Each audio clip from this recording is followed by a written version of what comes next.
If you see yourself as an author, then you need to start promoting yourself as being that person. You need to Yes. step into those shoes and start posting from that perspective and engaging people, showing them your journey, teaching Mm. them about your process, showing them your evolution. People engage with that because it's real.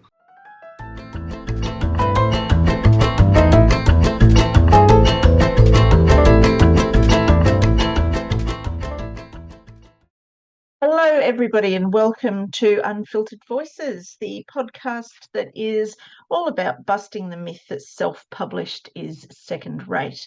I'm Kelly Nissen. I'm an author coach and a self-published author, and I'll be talking to authors, illustrators, and other self-published industry professionals about their choices, their journeys, and everything in between. So stick around.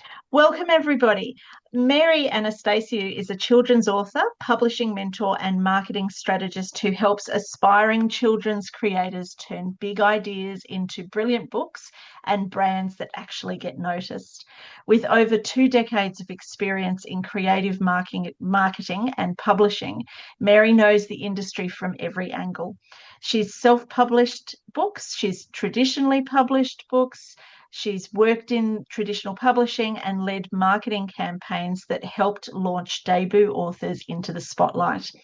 As the author of 12 successful picture books, including the I Want to Be picture book series, and an author guide, Write It Right, Rhyme and Meter, Mary combines a love of language with a sharp eye for strategy. She's especially passionate about helping authors build an audience without the overwhelm. Mary's mission is simple: to help creators show up with confidence, clarity, and a clear path forward, because good stories deserve to be seen and sold. Mary, welcome to Unfiltered Voices. Hey, Kelly, thank you. That's a long bio, isn't it? That is a long bio. That was your short bio that you sent me. Your long Goodness bio me. was, but with 2 decades in the publishing industry, your bio is going to be long anyway. Well, yeah, it's one of those things. I've been around for a little while, a bit long Yes. in the tooth, I would say, but yeah, I've been here for a while. Yeah. Yes. And I know that a lot of the authors that have been on this show previously and a lot of listeners are going to be listening keenly in here, because almost everybody that I've interviewed recently has said that their one pain point as a self-published author is marketing, and this is just one of the things that you do. But before we talk about that, you've got a long list of books to your name, and most of them are traditionally published, but you did self-publish your first book. Can you tell us a little bit about that book and your other books, obviously, and also what led you to self-publish that very first book? Um, Look, I tell this story all the time.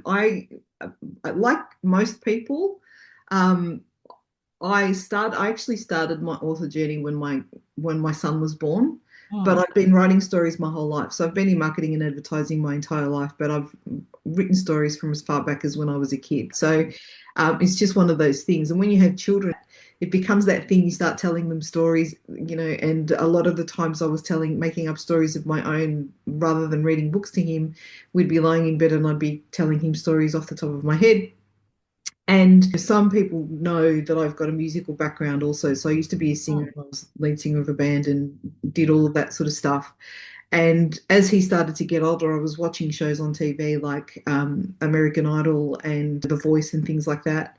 And I started to realize that a lot of the young people that were actually coming on those shows didn't really know the genre of the music that the teachers were trying to teach them.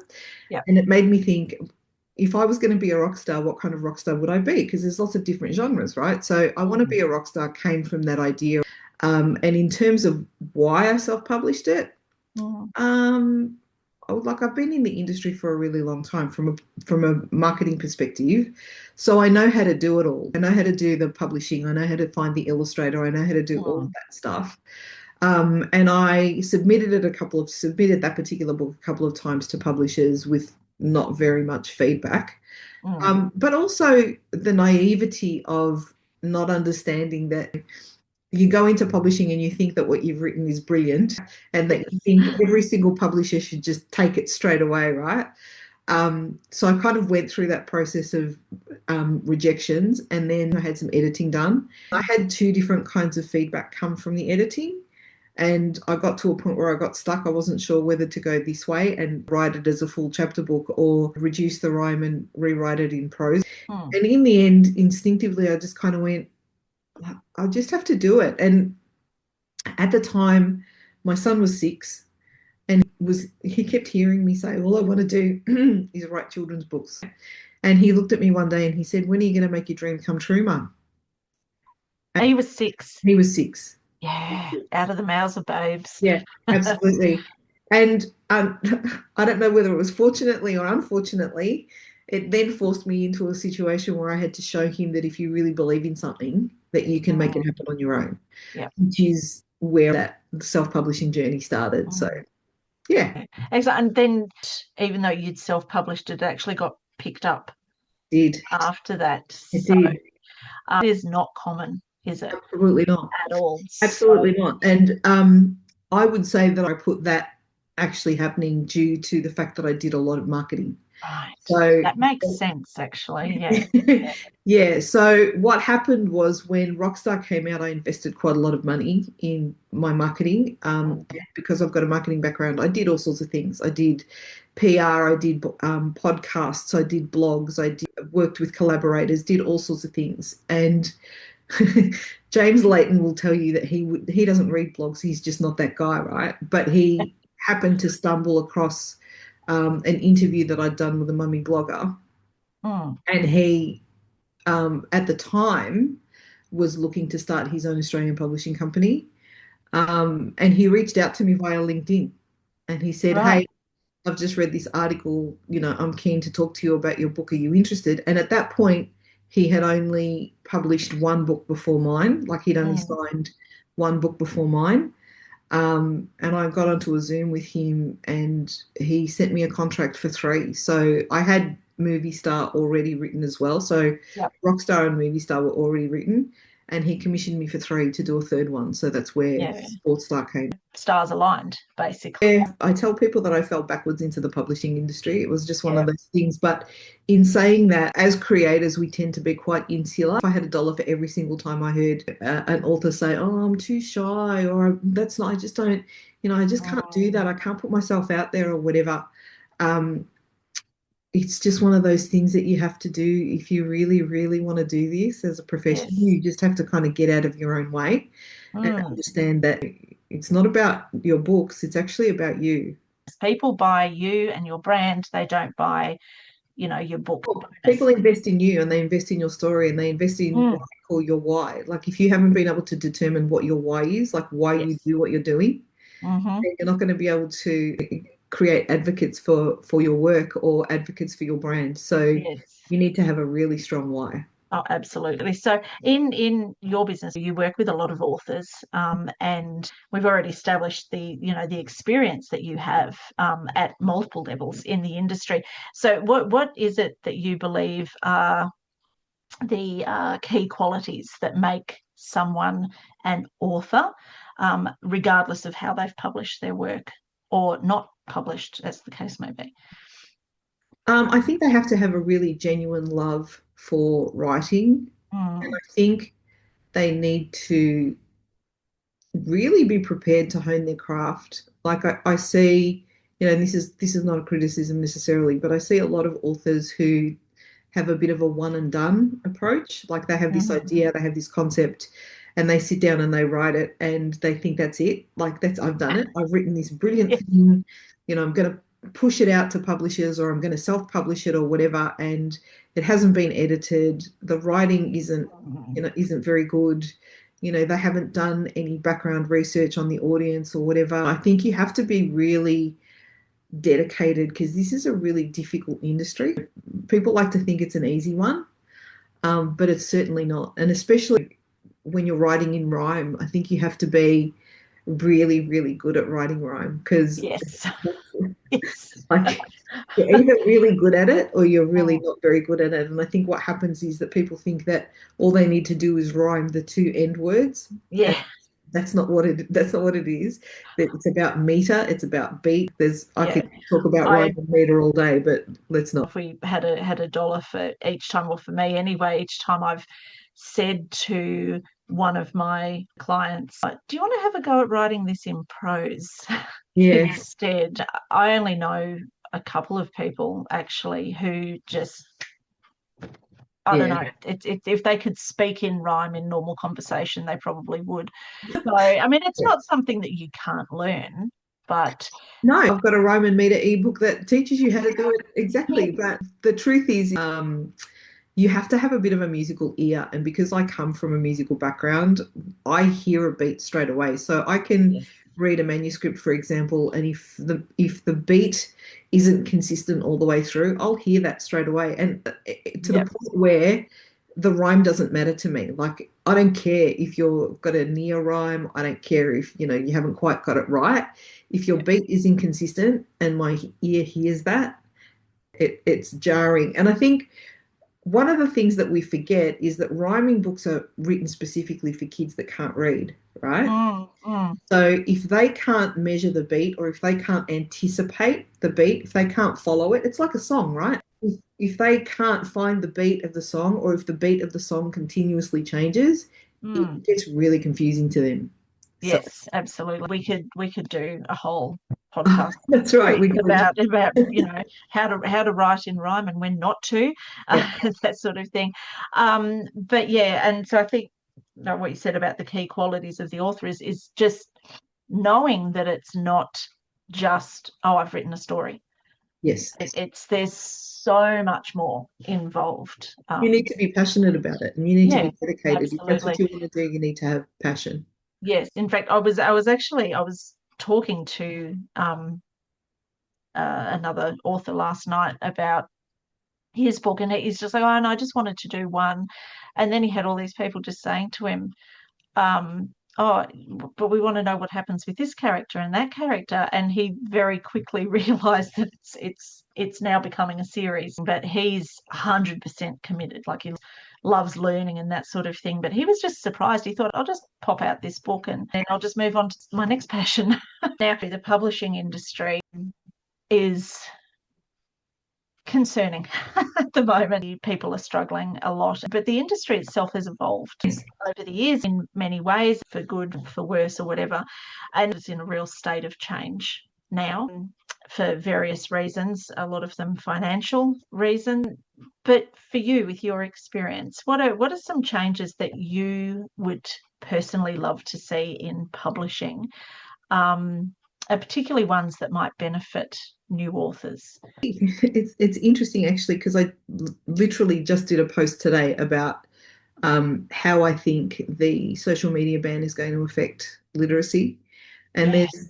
there's a part of me that feels like we're going to see a resurgence in reading, that we're going to see a really beautiful uptake of parents looking for alternative things to do. Yeah, and books might be that thing that finds another life again, which would be really, really exciting. That would be amazing, It would be amazing. wouldn't it? Yeah. The Australian industry, unfortunately, at the moment is in a bit of a slump. Mm. And a lot of that is because of the fact that literacy is so low and people are not necessarily buying as many books as they did before. I think self-published authors are at a bit of a disadvantage in that they don't have the distribution that some of the bigger Mm. publishers have.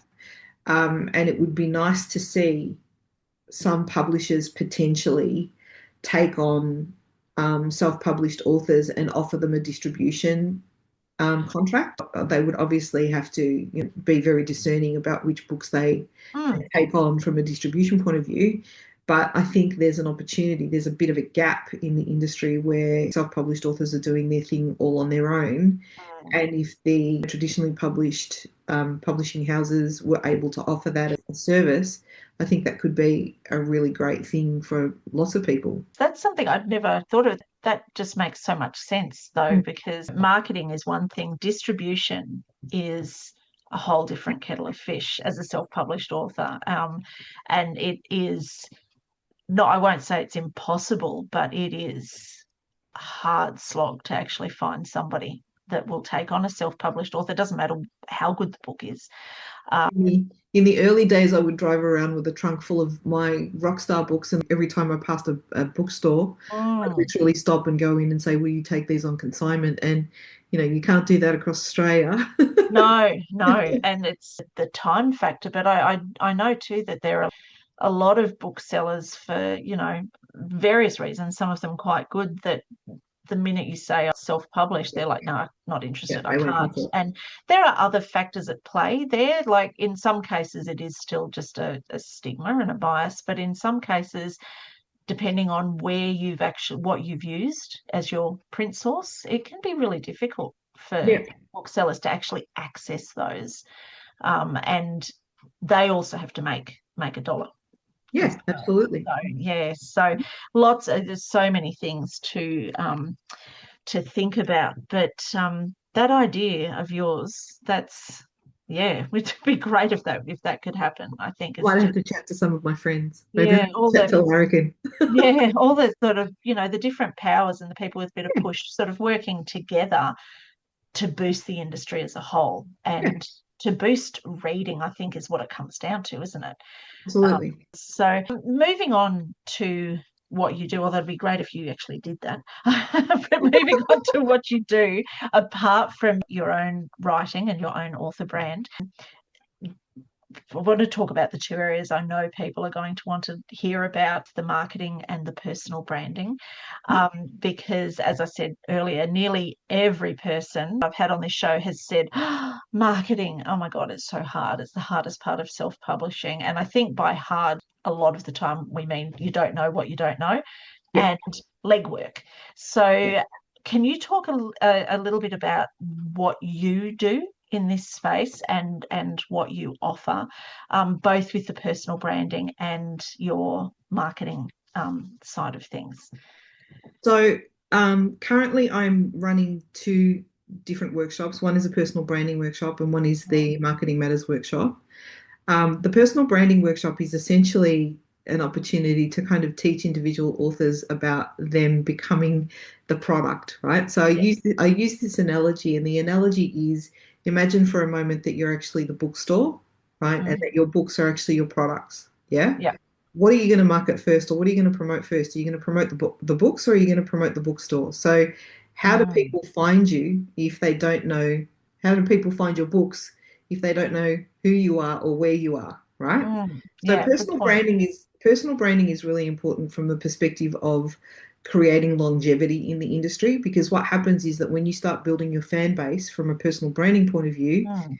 you build advocates because they follow your journey, right? So um, that means that they anticipate every new release that you've got. So they're excited by every new release that you've got because they're following your journey. Whereas marketing is what I call transactional, right? It's usually one title at a time. It's usually theme based. And it's usually one of those things that most authors do as a reactionary thing. They go, "Oh my God, I've got a book coming out. I need to do a book launch. I need Mhm. to do some book signings. I need to do," and then that's it. They go, "Okay, Mm. that's it. I'm done." Right? Yeah. My Marketing Matters workshop teaches you that it's not about just that one thing. It's about an ongoing process of building your brand, marketing the book, but then what do Mm. you do after that? It's about Yeah. retaining a consistent presence, whether it's online or via an email chain or whatever it is. Um, Mm. retaining a consistent communication with your fan base so that they anticipate the next thing that's coming, so that you're Mm. not always doing reactionary marketing. This doesn't start when your book comes out either, does it? This starts like well before You could have it nothing written. comes out. You could Yeah. have nothing written. You could have nothing published. But Mm.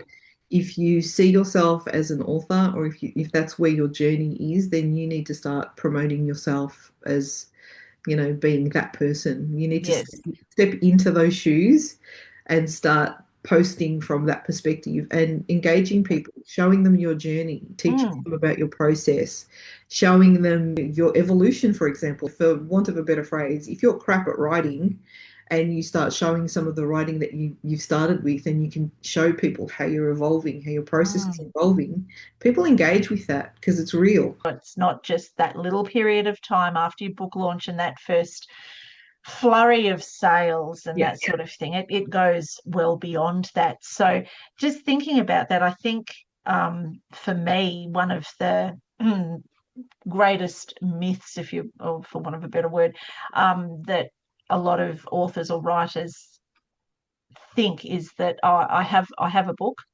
or I have a website and the buyers will come, right?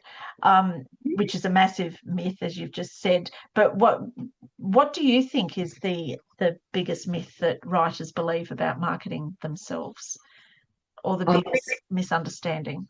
The biggest myth is that they think that their book is brilliant and it's going to be a bestseller straight away. Oh, And, that's the biggest myth, whether yeah, you're self-published or whether you're traditionally published. So that's not mutually exclusive, right? yeah, yeah. We all think that what we've written is brilliant and it should be, it should sell 1,000 copies straight away as soon as you launch Mm, it.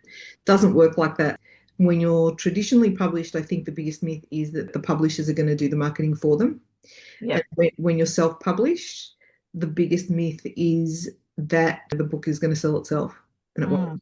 Yep. So either way, whether you're traditionally published or self-published, you still need to know how to develop your personal brand and how to market yourself. Well, I think you have to So, think beyond writing a book, and you have to think about mm, my career. Like, is this what I want as a career? yes, And if I was wanting to build a career out of this, what do I need to do to create a sustainable career? yes, yeah, exactly. If you've gone and gotten yourself a job, you're not going to go into that job and just sit there and do the bare minimum, are you? Like, if you want No, to progress in that career, then you'll do what you need to do in order to progress in that career, right? So yeah, you have to think absolutely. about it in exactly the same way. This is not just I'm just going to write a book and I'm going to be the next J.K. Rowling. Doesn't Yep. work like that. I No, hate to no. break it to you, it doesn't work like that. So you've your 12 picture books that you've written, and the how-to guide for authors about rhyming and meter. Yes. With the out of those two, which is actually harder, writing for kids, the actual picture book process for you, or explaining to adults why their rhyme isn't working or why their marketing strategy isn't working? Oh, look, I have to be really honest in saying to you that that's a really tricky question from the perspective of it feels like I think in rhyme. Mm, So the writing process for children's books, once I get a concept in my head, the writing process for writing children's books is relatively easy because it tends to mm, kind of just I'm also one of those people that's a bit intuitive. So my writing kind of comes from somewhere else. Like when I get a concept for something, I'll sit down yeah, and it either comes or it doesn't. And if it doesn't, I usually go, okay, then that's not percolated enough or it's not the yeah, right story. Yeah. So yeah. that process is relatively an intuitive one. When I'm writing how-to guides, that's a little bit different altogether because, and I'll tell you this story very quickly.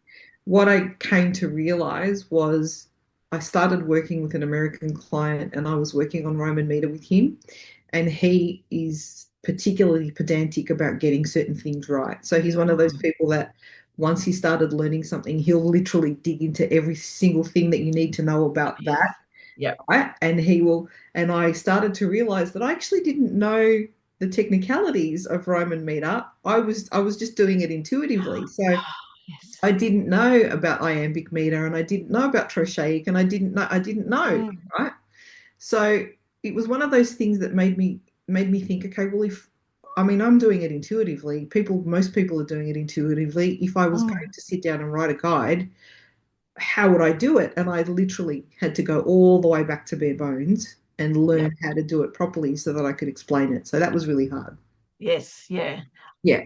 I know exactly where you're coming from with that because I was a teacher and I spent a couple of years in Japan teaching English to two students there in a senior high school initially, and the Japanese English teachers would come up to me all the time and say, "Oh, so this grammar point, why do we do this? Why is it the and Yeah. not a?"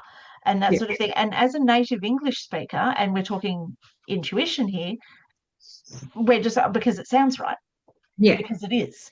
Yeah. And so as an English speaker, I had to go back and learn the grammar so I could actually explain it Yeah. as well. So I totally understand where you're coming from with that. Yeah.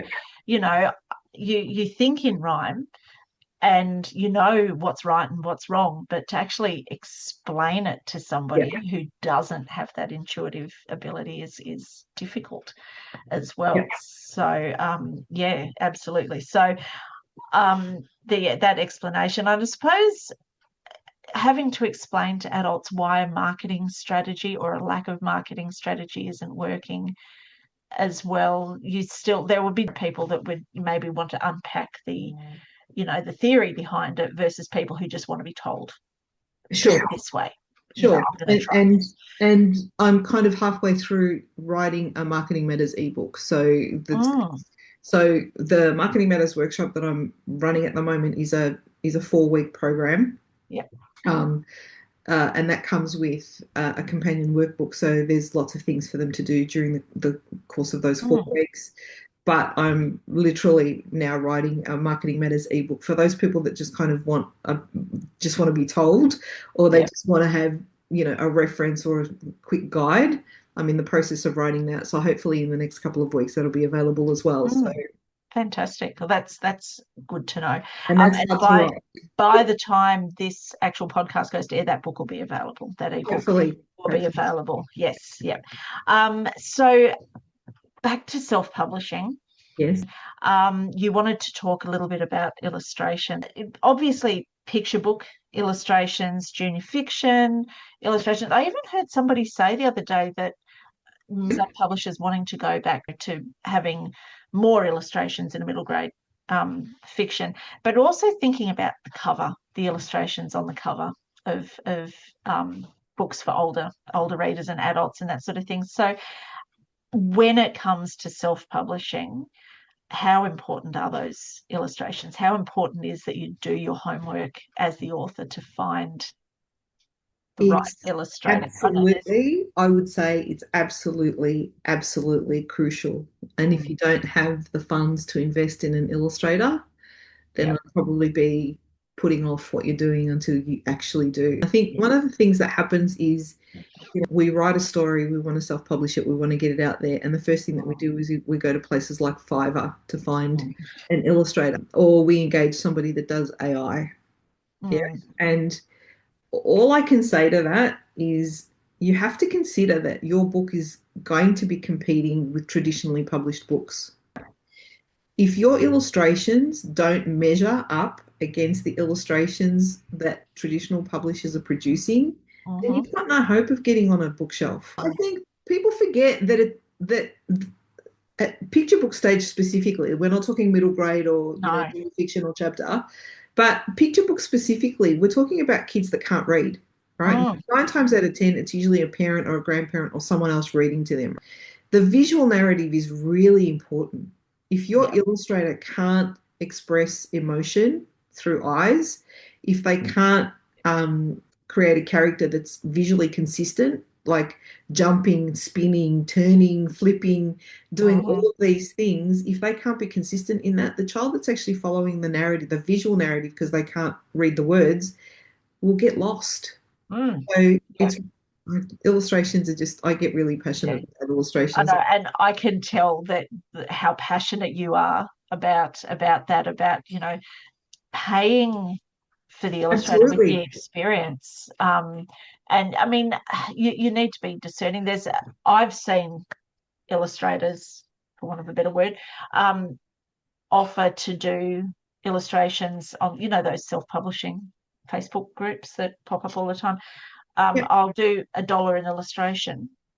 Okay, there's your Fiverr it's people. usually AI. Yes, yes, or clip art or something like that, up to $15,000 Yeah, for a book. And that's a massive range. It is finding that spot and knowing that ethically you've done the right thing and that you personally are happy with those pictures and you're happy to have your name on the front of the book Yeah. associated with Look, that. I know when I first self-published the I Wanna Be series, illustrations were really important to me, and I was Mm, very, very, very lucky that I came across Anil when I did. But I was also very committed to getting good illustrations, so I knew that that was going to be my biggest investment, and I think I paid her uh, $7,000 or $8,000 for my initial mm, illustrations. yeah, Now, working with people myself, I can tell you that I've got a stable of illustrators that work anywhere between 2,500 and 5,000 that we can potentially reach out to that'll do a 24 or 32 page picture book. So, yeah, there are really, really, really good illustrators out there. And a lot of the times, if you can find an illustrator who's trying to break into the industry, yes. um, then that's a really good way of the two of you kind of getting together and Mm, producing something beautiful. But it's really about making sure that whoever it is that you sign can do yes. expression and can be consistent. Like you got to do your research. Oh, 100%. As a self-published author, you've got to have a good working relationship with Yeah, your illustrator yeah, as well, because it's a team effort. Um, yeah. And I say to people, just because you can doesn't mean that you should. Just yes. because you can publish a Yeah. book doesn't Yep. mean that you should publish a book. Because if you don't have the money to put behind creating a beautiful book or honing your craft, if you can't invest in doing it properly, Yeah. then you're not kind of doing yourself any favors. No, or the industry as a Correct. whole, Well, the actually. bottom line is, does it help improve literacy, Mm. or is a child going to look at that and go, what is that of the word? Comes down to the passion, but it also comes back to your why Yeah, as well. Like, why are you doing this? And we're not just necessarily just talking about children's books, although that's your main area, but books for adults, self-help books, business books, yeah, whatever. Everything comes down to your why. yep. And it's that just because you can write a book with AI in 2 days or whatever those ads are saying at the moment doesn't mean you should. Oh, Kelly, So stop. yes, exactly. But anyway, so just thinking about like all of your knowledge around the industry and self-publishing, what would be, and this is going to be hard to distill, but what would be the one piece of advice that you would give to authors who are thinking about pursuing a publication pathway and self-publishing, but are still like, Probably invest in learning the craft would yes, be my biggest piece of yeah, advice. Like, please don't think that a one and done is enough because it's yeah, not. Like, there's the Australian Writers Centre offers fantastic courses. Join Facebook groups, find a group of other writers, aspiring writers that you can bounce ideas off. yeah, Really, really, really hone your craft, especially if you're writing in rhyme. Like yes, just do the courses, do the yeah. courses, do the courses, do the courses. You've got to show people that you're in it for the long haul Yeah, as well, absolutely. and but also that you're willing to learn and willing to grow, because it's a constant learning curve. And even people such as yourself and other people who've got a lot of books to their name, there's still stuff to be learned because things change all the Absolutely. time. So Absolutely. so what is next for you, either with your writing or your business or both?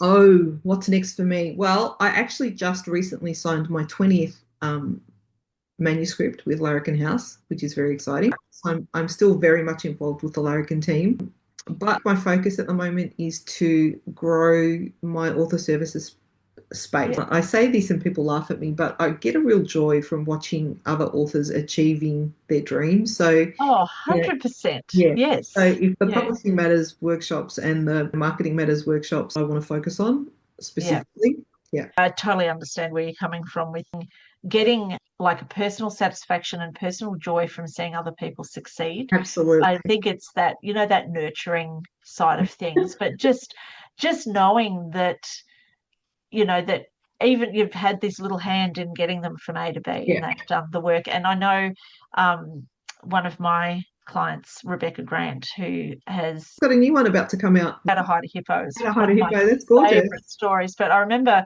when she told me that she'd got the contract for Potion Commotion with a firm press, I actually think I was more excited about it than she was, which is really, that's a big thing to say. It's Absolutely. like you do get that.